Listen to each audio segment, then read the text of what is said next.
जय माता दी दोस्तों, जय श्री हरि। स्वागत है आपका हमारे YouTube चैनल अभव्या वर्ल्ड में। दोस्तों, कार्तिक माह के शुक्ल पक्ष में पड़ने वाली एकादशी को देव उठनी एकादशी कहा जाता है। इस बार देव उठनी एकादशी का व्रत 12 नवंबर को रखा जाएगा। यह एकादशी बेहद महत्वपूर्ण है।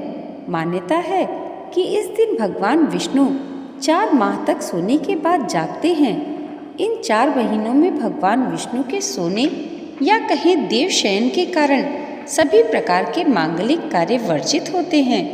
भगवान विष्णु के पुनः जागने के बाद ही सभी मांगलिक कार्य संपन्न हो पाते हैं। देव जागरण या उत्थान होने के कारण इसको देवोत्थान एकादशी भी कहते हैं। इस दिन उपवास रखने और कथा सुनने का विशेष महत्व है। तो आइए आज की इस वीडियो में हम जानते हैं देव उठनी एकादशी की तिथि, शुभ मुहूर्त, पूजा विधि और व्रत कथा। इस बार कार्तिक माह की एकादशी 11 नवंबर को शाम के 6:46 से लेकर 12 नवंबर को शाम 4:04 तक रहेगी। ऐसे में 12 नवंबर को उदया तिथि होने के कारण देव उठनी एकादशी का व्रत इसी दिन रखा जाएगा। वहीं इसका पारण 13 नवंबर को सुबह 6:42 से 8:51 के बीच किया जाएगा।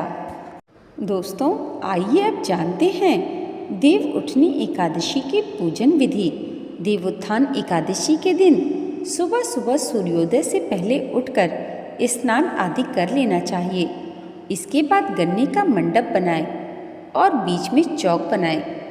चौक के मध्य में भगवान विष्णु का चित्र या मूर्ति रखें। इसके साथ ही चौक से भगवान के चरण चिन्ह बनाए जाते हैं जो ढककर रखनी चाहिए। भगवान को गन्ना, सिंघाड़ा और पीले फल मिठाई अर्पित की जाती है।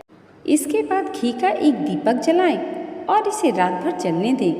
यहीं पर बैठकर विष्णु पुराण और व्रत कथा सुने। तो आइए दोस्तों, भगवान श्री हरि का ध्यान करते हुए सुनते हैं देव उठनी एकादशी की व्रत कथा।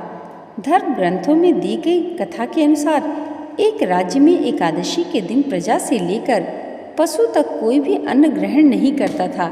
एक दिन भगवान विष्णु ने राजा की परीक्षा लेने की सोची और सुंदरी भेष बनाकर सड़क किनारे बैठ गए। राजा की भेंट जब सुंदरी से हुई तो उन्होंने उसके यहाँ बैठने का कारण पूछा। स्त्री ने बताया कि वह बेसहारा है। राजा उसके रूप पर मोहित हो गए और बोले कि तुम रानी बनकर मेरे साथ महल में चलो। सुंदर स्त्री ने राजा के सामने शर्त रखी कि ये प्रस्ताव तभी स्वीकार करेगी जब उसे पूरे राज्य का अधिकार दिया जाएगा और वह जो बनाए राजा को खाना होगा। राजा ने शर्त मान ली। अगले दिन एकादशी पर सुंदरी ने बाजारों में बाकी दिनों की तरह अन्न बेचने का आदेश दिया। मांसाहार बनाकर राजा को खाने पर मजबूर करने लगी। राजा ने कहा कि आज एकादशी के व्रत में तो मैं सिर्फ फलाहार ग्रहण करता हूँ। रानी ने शर्त याद दिलाते हुए राजा को कहा कि अगर यह तामसिक भोजन नहीं खाया तो मैं बड़े राजकुमार का सिर धड़ से अलग कर दूंगी। राजा ने अपनी स्थिति बड़ी रानी को बताई। बड़ी महारानी ने राजा से धर्म का पालन करने की बात कही और अपने बेटे का सिर काट देने को मंजूर हो गई। राजा हताश थे और सुंदरी की बात न मानने पर राजकुमार का सिर देने को तैयार हो गए। सुंदरी के रूप में श्रीहरि राजा के धर्म के प्रति समर्पण को देखकर अति प्रसन्न हुए और उन्होंने अपने असली रूप में आकर राजा को दर्शन दिए। भगवान विष्णु ने राजा को बताया कि तुम मेरी परीक्षा में सफल हुए, कहो क्या वरदान चाहिए। राजा ने इस जीवन के लिए प्रभु का धन्यवाद किया। कहा कि अब मेरा उद्धार कीजिए। राजा की प्रार्थना श्री हरि ने स्वीकार की और वह मृत्यु के बाद वैकुंठ लोक को चला गया।